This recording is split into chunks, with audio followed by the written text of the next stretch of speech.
paar weken geleden word ik bellen door de Rabobank, zogenaamd Rabobank.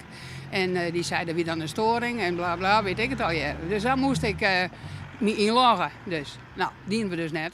Mensen die het slachtoffer binnen van telefonische fraude. Criminelen doggen haar voor als Big de bank en was je dat de bankrekken van het slachtoffer omvallen wordt. Het bedrag zo oermakken worden matten na een oren rekken, werd het veilig is. Wiekagent Bert Sietsema van Burgermensen maar jet het hield iets vaker. Nou, in elk geval, het belangrijkste is dat je er bewust van wezen kennen. Dat je er bewust bent van dit soort criminaliteit. Dus als het hier komt, dat het dan ik herkenst. Als het hier echt hoe komt, dan bel je dan echt met de politie en door ongiften. Bel ik met de bank, zodat de bankrekening stopzetten kan, dat hij de orenafhandeling dwang kan. Wat misschien een idee is van mensen die denken van, goh, ik ben er net zeker van. Zet een limiet op die bankrekening. Zet bijvoorbeeld €250 limiet.